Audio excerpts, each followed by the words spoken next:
네, 매일 아침 꼭 챙겨야 할 뉴스 딱 3개만 골라서 깊게 들여다봅니다. 뉴스 세계 시간인데요. 오마이뉴스의 곽우신 기자 모셨습니다. 어서 오세요. 네, 안녕하세요. 박지훈 변호사 모셨고요. 어서 안녕하십니까? 네, 두 분 오시는데 뭐 고생 안 하셨습니까? 빨리 출발했고요. 네. 바람 조금 있었는데 생각했던 것보다는 조금 괜찮았습니다. 네, 어제 구박했더니 오늘 일찍 오셨더라고요. 빨리 일찍 와서 오셨더라고요. 30분 전에 대기하고 있었습니다. 아, 그러셨습니까? 방송인의 기본 아니겠습니까? 네, 이게 이제 그 우리 애청자 여러분들에게 조금이라도 이제 그 뉴스를 전해주시기 위한 사명감으로 이해를 하겠습니다. 애청자를 사랑하는 마음이라고. 네, 제가 지금 봐주십시오. 입술에 침 발랐습니다. 박주민 변호사님 목소리 들으려고 기다리시는 분들이 많으시니까요. 네, 지금 8940님 영종대교 서행하라고 바람이 심하다고 이렇게 좀 제보를 주셨고요.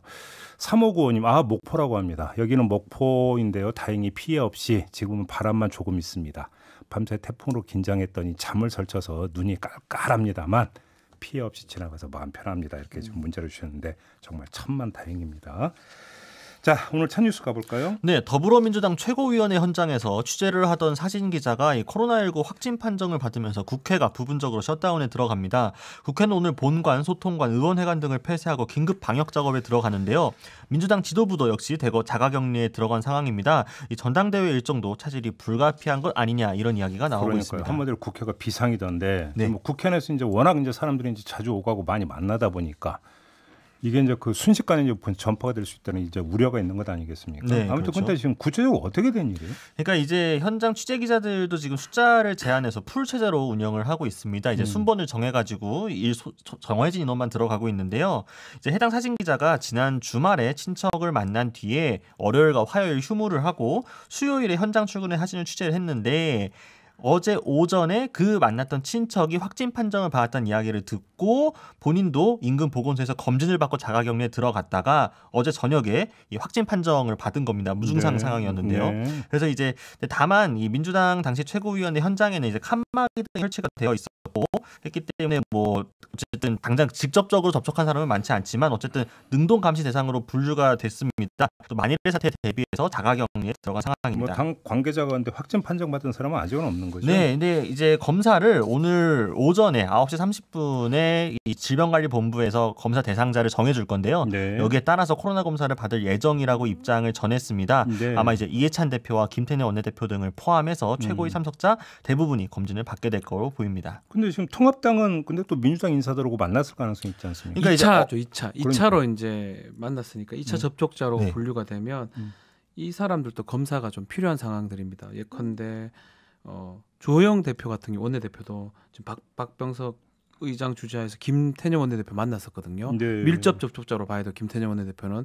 그렇다면 지금 혹시나 뭐 아직 뭐 확정된 건 아니지만 혹시나 의원이나 또 중요한 인사 중에 확진이 나온다 그러면 뭐 엄청나게 이게 퍼질 지금 가능성도 있는 그러니까 겁니다. 지금 현재 임시국회 진행 중이고 네. 9월 1일부터 정기국회 또 이제 그 해야 개회가 됩니다. 되는 거고 예. 만에 하나라도 확진자가 나와버리면 정말 마비됩니다. 국회는 완전 비상 상황으로 지금 들어가는 건데 그런 일이 좀 없었으면 좋겠습니다. 네. 그렇죠. 또 이제 그 이 정치인 같은 경우 워낙 이제 활동량과 활동 반경이 넓다 그렇죠. 보니까 이게 국회의사당 안으로 이제 제한이 되는 게 아니라 예를 들어서 또 지역구에 가서 지역 구민들도 만날 수 있는 거잖아요. 맞습니다. 네. 만에 하나라도. 하루에 뭐 수백 명 만나지 않겠습니까? 그러니까요. 예. 아무튼 이런 일이 좀 없기를 바라겠습니다. 확진자 없다는 소식이 좀 전해졌으면 좋겠고요. 자, 두 번째 소식으로 가죠. 네, 대규모 의료 공백을 우려한 정부가 어제 업무 개시 명령을 발동해 집단 휴진에 나선 전임의들과 전공의들에게 현장 업무에 복귀할 것을 지시를 했습니다. 이를 어길 경우 형사처벌은 물론 업무 정지 등의 행정처분까지 시사를 한 상황인데요. 하지만 의사들이 반발을 하면서 이 강대강 대치가 현실화되고 있습니다. 문재인 대통령도 아주 강도 높은 메시지 내는 것 같은데요. 네, 뭐 원칙적인 법 집행을 통해서 강력히 대처하라라고 주문을 했고요. 네. 이 비상진료 계획을 실효성 있게 작동해 의료 공백이 없도록 하라라고 이야기를 했습니다. 다만 설득 노력도 병행하라는 이야기를 덧붙였고요. 정세균 총리도 이 집단 행동에 맞서 신속하고 단호하게 대응하겠다라면서 무단으로 현장을 떠난 전공의 등에게 법이 허용하는 최대한의 제재 조치를 신속하게 단행하겠다. 이렇게 목소리를 높였습니다. 그럼 지금 정부가 꺼내줄 수 있는 제재 카드가 뭐예요? 일단은 업무 개시 명령을 내리고 이걸 따르지 않을 때 면허 정지라든지 처분을 내릴 수가 있습니다. 다른 직역은 이런 게 없어요. 변호사가 뭐 안 한다면 하지 마라. 뭐 그만이에요. 너 재판하지 마라. 뭐 그만인데. 그런가요? 네. 그만이죠. 근데 의사들은 다릅니다. 의료인은 안 한다고 이렇게 뭐 사람의 생명을 다루는 직업이니까. 국민의 생명을 담보로 하는 거기 때문에 그렇죠. 의료법에 특별 조항이 있어요. 59조에 이런 경우 업무 개시 명령을 내릴 수 있게 돼 있고요. 보건복지부 장관은 업무 개시 명령을 내렸는데 이게 처음입니다. 이 법에 따라서 한 게 처음이고. 그런가요? 예. 만약에 이걸 따르지 않으면 이 이유로 따르지 않으면 면허 정지도 할 수 있고요. 3년 이하의 징역 또는 3천만 원 이하의 벌금에 처할 수가 있습니다. 예. 근데 문제는 지금 최대집 의사협회 회장 메시도 엄청 초강경이던데요, 보니까. 네, 최대집 대한의사협회 회장이 이제 페이스북과 유튜브 등을 통해서 감옥은 내가 갈 테니 후배들은 끝까지 투쟁해달라라고 이야기를 했습니다.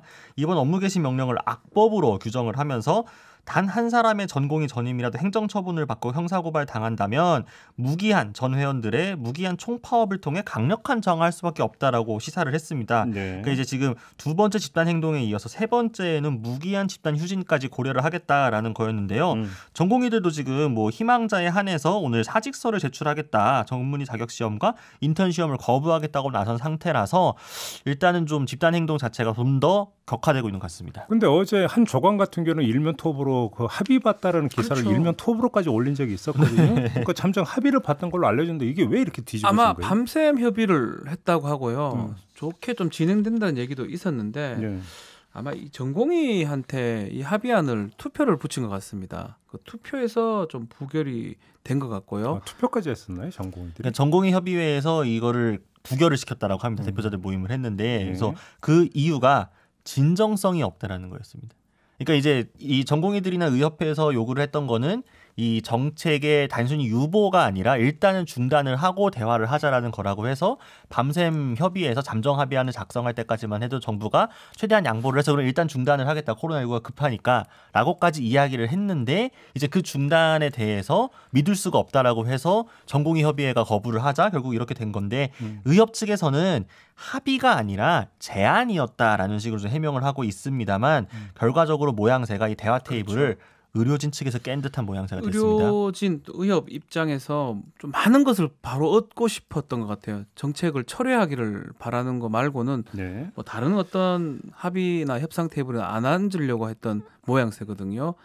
결국은 뭐 내용은 뭐 저는 정확하게 진단하고 싶진 않습니다. 뭐 4가지 주장을 지금 하고 있는데 그 얘기는 뭐 많이 얘기가 되고 있기 때문에 어쨌든 간에 코로나19 상황에서 과연 정부가 이 테이블을 걷어찬 건지 의협 측에서 걷어찬 건지 이건 한번 따져봐야 될 것 같습니다. 아무튼 의협의 이제 총파업은 그 3일 시한부 총파업이잖아요. 네, 이거는 그렇죠. 그러니까 이제 그 내일이면 이제 그 이제 3일을 꽉 채워놓게 되는 것이니까 이제 그 뒤에 이제 어떤 상황이 그러니까 그 빚어질지 벌어질지 요걸 좀 봐야 될 것 같아요. 무기한 될지 안 될지요. 그러니까요. 네. 근데 이제 그러니까 초강경한 입장 또 전공인들이라고 하니까 그렇죠. 전공인들은 이제 기세를 좀 함께 좀 봐야 될 것 같고요. 개원의들은 또 약간 기류가 다르니까요. 다릅니다. 조금씩은. 아무튼 국회도 비상이고 의료 현장도 비상입니다. 지금 곳곳이 지금 이런 상황이고요. 네, 자 마지막으로 가죠.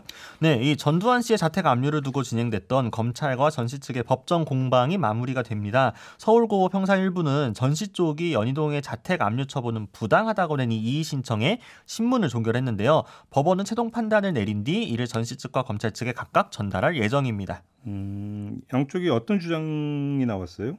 네, 일단은 전두환 측이죠. 전두환 측은 이순자 명의로 된 재산이 차명 재산이 아니다. 그러니까 이게 다 내 재산 아니고 부인 재산하고 며느리 재산이다. 이걸 왜 집행을 하느냐? 집행이 잘못된 것이다라고 주장을 하고 있고요. 검찰이나 이제 집행을 하려는 측은 이른바 전두환 추징법이 이제 법이 만들어졌었어요. 뭐 위헌 신청도 했지만 합헌이 됐고요. 그건 뭐냐면 불법 뇌물이나 이런 걸로 취득했는데 재산이 가족이나 타인한테 갔을 때 그것도 추징이 된다라는 거거든요. 네. 이 연희동 자택 같은 경우도 결국은 어떤 그런 불법적으로 취득한 재산이고 그래서 부인까지 간 것이다. 그래서 추징 대상이라고 주장을 하고 있는 그런 상황입니다. 알겠습니다. 일단 이제 법원의 판결만 지금 남아 있는 거잖아요. 네, 그렇죠. 어떤 판결이 나올지 이걸 좀 잘 봐야 될 것 같고. 근데 만에 하나 이거는 지금 전두환 씨의 차명 재산이니까 압류해도 된다 이렇게 돼버리면 전두환 씨는 집도절도 얻게 되는 건가요?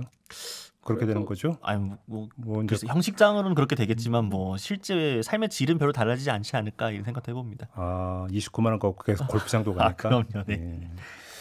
그래요. 아무튼 근데 지금 또 그 환수된 재산이 있긴 있다면서요? 네, 이 서울중앙지검 범죄수익환수부가 이 전 씨의 장녀 명의로 되어 있는 경기도 안양시 임야 등에 대해서 공매를 통해서 10억 1,051만 원을 추가로 환수를 했다고 합니다. 이로써 전 씨의 미납 추징금이 처음으로 1,000억 원 이하로 내려오게 되었습니다. 남은 추징 미납금은 2,205억 중 991억 원이 됐습니다. 지금도 만약에 찾을 수만 있다면요. 일가의 재산 중에 전두환으로부터 갔다는 게 확인이 된다면 지금도 추징이 가능합니다. 예, 해야죠. 예, 해야 되고요. 예.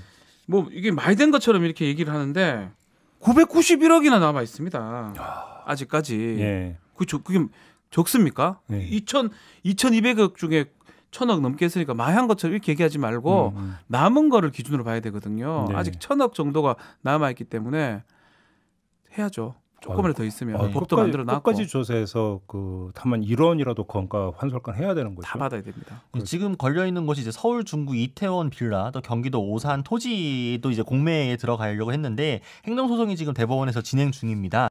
여기에 대한 대법 판단이 나오면 법원이 다시 신문하기로 했기 때문에 이 검찰도 지금 추가 환수에는 만전을 기하겠다 좀 이 입장을 좀 하고 있기 때문에 아마도 요거에 따라서 추가적인 환수가 더 이루어질 수 있을 것으로 아직 남아 있는 게 있긴 있군요. 네, 여러 개가 있습니다. 여러 포착된 재산들입니다. 그러니까 끝까지 가야 되는 거죠. 네. 알겠습니다. 그다음에 좀 전해드릴 게 있는데요. 오늘 아침 9시를 기해서 인천 옹진군 서해 5도 지역에 강풍 경보가 발효가 됩니다. 강한 돌풍에 차량이 차선 밖으로 밀릴 수 있는 수준이라고 하니까 주의하시기 바라고요. 그리고 역시 또 오늘 아침 9시를 기해서 서해 중부 먼바다, 경기 남부 서해 앞바다, 인천 경기 북부 앞바다 지역에 풍랑 경보가 발효된다고 합니다. 높은 파도가 발생할 위험이 있는 방파제나 방주제 같은 곳에는 절대 가지 마셔야 될 것 같습니다. 안전이 최우선이라는 점 다시 한번 강조를 하고요.